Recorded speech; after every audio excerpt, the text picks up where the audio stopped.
The Yorkshire Dales and Ingleborough in particular is one of the major caving areas of the UK.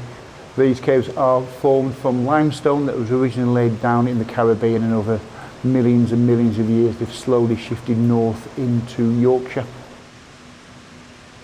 I mean, historically the land has been mainly used for sheep farming.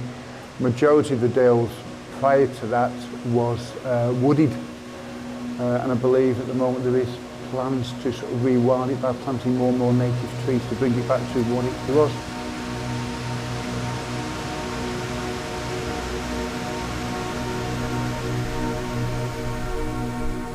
Fell running just gives you this great sense of freedom. You get to places that other people don't get to and see things that other people don't see, and it's just a real privilege to get out there, clear my head, all problems melt away and get inspired for my artwork.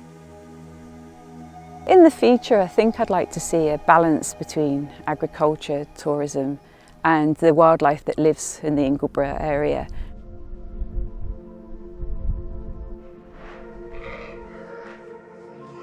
My dad's been sheep farming here for 60 years and I've been farming here since we left school. The future of Ingleborough for me is definitely sheep farming. I enjoy breeding sheep for pedigree reasons, and also it's an important part of food production.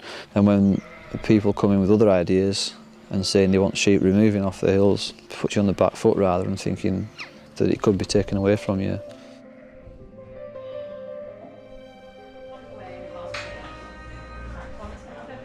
This pub's been here since 1875, originally a farmhouse. We get a lot of locals, obviously farmers around. We get a lot of people driving, leaving the cars, but most of all we get a lot of tourists.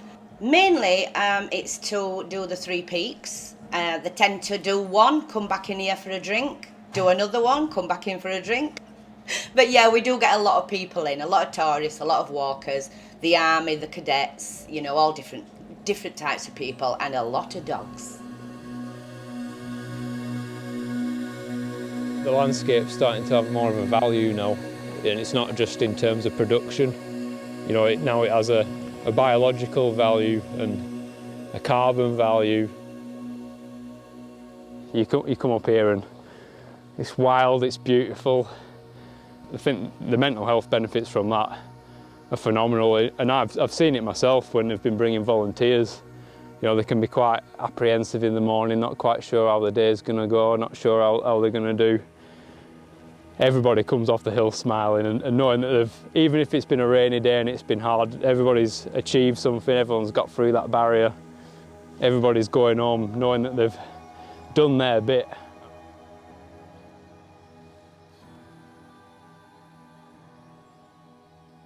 I come from a farming background, so we have like these conversations about how the landscape's changing and what you're using it for and why you're using it, why you're cultivating it, and the needs of livestock, the needs of people, the needs of the community. And so Ingleborough, you know, it's important because there are people living here. They do have needs, you know, they do have livestock, but then we need to preserve the natural environment as well. And it's where we fit as, you know, people of the global majority. Where do we fit? We belong here. We're not a side pocket that are, you know, sort of residing in these towns, not connected to Britain, because that's where we are and that's who we are. And we can't keep denying that fact. We can't keep fighting for our, you know, right to be here. We are here because this is home, and as Muslims we preserve home.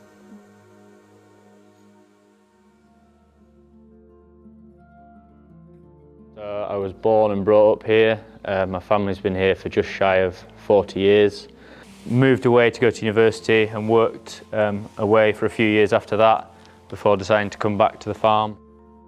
My hope for Ingleborough is that they can continue to increase the biodiversity and take forward this nature recovery while still the commoners' grazing rights being a central part of that, and that tradition is maintained or is intact. There is a climate emergency in the UK, and natural solutions to that are important. The peatland restoration work will prevent the loss of tons of carbon into the atmosphere, and in the long run begin to sequester carbon again. What we'd like to see is that These improvements could demonstrate a model for how land management in the uplands could change and work in the future.